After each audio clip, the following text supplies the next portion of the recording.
Beat Lamar! Beat Lamar!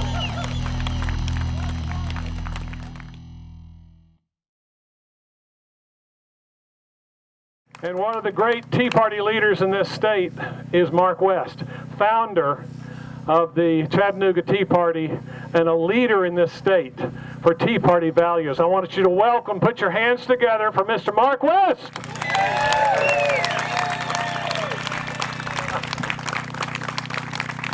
Thanks, Ben. And you know, before I share any of my comments, I want to agree with what Lee prayed. Because quite honestly, anything else that's said today will be in a diminished value to what he just shared. Because this is a spiritual battle, in my view, more so than a political battle. And as we turn our faces back towards God, we will see his blessing, and not until then.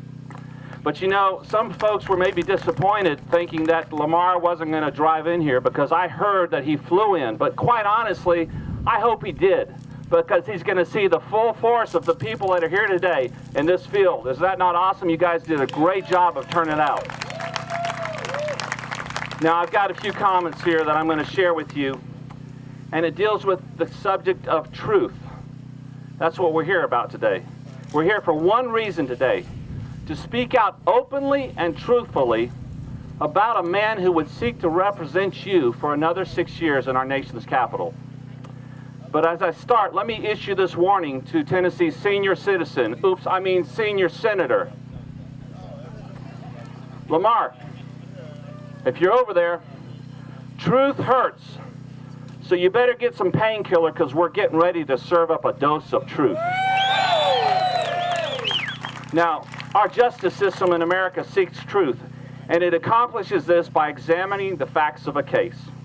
So I thought we could spend just a few minutes today examining the facts of Senator Alexander's record to see if there's enough to support his claim that he's a conservative man. Will we find that he is innocent of the charges that he is a progressive Republican, or will we find he is guilty of being a rhino with a capital R? Let's examine the evidence. Count one.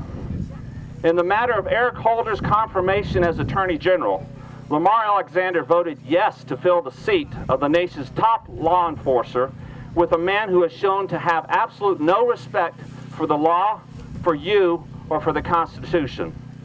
At the same time, 21 of his Republican colleagues had the discernment to understand the havoc that this man would wreak upon our justice system, and they voted no. So under count one, did Lamar reveal his conservative credentials? Is he innocent or guilty? Guilty! Count two, in the matter of Sonia Sotomayor's confirmation for Supreme Court Justice, Lamar Alexander voted yes, ignoring her well-known positions that would trample the Constitution. In fact, you'll remember that she made the statement, the right to possess a gun is clearly not a fundamental right. As justification for his yes vote, Lamar noted that elections have consequences, emphasizing that the president has the constitutional right to nominate his cabinet. Apparently, Lamar doesn't understand the word nominate. Further, I would assert that Lamar needs a refresher in Article 2, Section 2 of our Constitution, in which he's given the authority and the obligation to consent or deny. So once again, Lamar broke with 31 Republican senators and voted to confirm Mr. Holder. On this count, what say you? Is he innocent or guilty? Guilty! Count three. In the matter of Gang of Eight immigration amnesty bill, we all know the number. What's the number? 744. That law, which undermines the rule of law, encourages companies to hire illegals, provides amnesty to more than 11 million illegal aliens, and does not secure our borders, Senator Alexander voted yes. On this count three, how do you, the grassroots, find him? Innocent or guilty? Guilty! In the matter of the Marketplace Fairness Act, otherwise known as the Internet Sales Tax, Lamar not only voted for it, he sponsored and lobbied hard for this bill. He voted yes, while 23 of his colleagues in the Senate voted against it. On this count, how do you find him? Innocent or guilty? Yay! Count 5. On the nomination of Chuck Hagel to be Secretary of Defense, Senator Alexander voted yes. If you watched those hearings, you saw a man who was completely incompetent, incoherent, while we are facing some of the most existential threats we've ever seen. And yet, Lamar Alexander broke with his 27 colleagues and voted to confirm Chuck Hagel. On this count, is he innocent or guilty? Guilty! In the matter of cash for clunkers, a program that cost taxpayers over $3 billion. Once again, Senator Alexander, along with Senator Bob Corker, joined only 6 other Republicans to vote for a massive cash giveaway. On this count, is Senator Alexander innocent or guilty? Guilty! Count 7. In the matter of Obama's war on coal, Lamar sided with Obama and the EPA, joining only 4 other Republicans in supporting a new regulation that would require stricter control of coal plants. On this count, how do you find him? Innocent or guilty? Guilty! Obviously, folks, we could go on in an endless manner, count after count, that would certainly highlight his heinous record. And yet, at this point, I think we have made the point. He is no constitutional conservative. He is no defender of our Constitution. In fact, he is no friend of the Constitution. Unfortunately, he is a friend of Barack Obama, or at least his policies and his personnel. So, my question to you is this not puzzling, or at least perhaps even maddening? We've already heard the reports from Ben about the voting positions of Lamar. He agrees 62% of the time with President Obama. And we've seen the recent ranking by Heritage Action in which he scored a 41 out of 100, and the bottom 6% of all Republican senators. So I think we can all safely conclude that it's time for Lamar to go. He has not only failed, yes, thank you.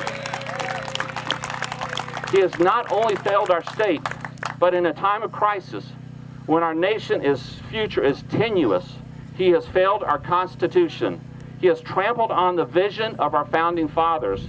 He has devalued those principles that were sacred to them and to you and me. And just what are those principles for some folks who maybe are just here from the media? Those principles are a constitutionally limited government, fiscal conservatism, and free markets. So friends, I close with a verse from the Bible that states, "Out of the abundance of the heart, the mouth speaks." Now consider this. One thing we do know about U.S. senators is that they love to talk, don't they? In fact, I think speechifying is one of their best traits. But ultimately, there's no stronger statement from a U.S. senator than his vote, as Ben mentioned. His vote reveals what he believes and values, what is truly in his heart, as the verse reminds us. So from a lifetime of statements and nearly 12 years of votes, we know what Senator Alexander values. And while his intentions may be good, his values are not the values of the founding fathers. Lamar does not respect the Constitution. He does not respect his oath. And ultimately, he has contributed to the decline of our republic. So we are faced with 2 choices today. One, we can leave this rally all charged up and go back to our homes for a day or 2 and ultimately settle back into the humdrum of life and just feel like, well, maybe we can't beat this well-funded incumbent who talks a slick talk. Or our second option is to stand up, defend the Constitution, and follow the lead of our fellow laborers in Texas. Those same folks in Texas who defied the naysayers and elected Senator Ted Cruz.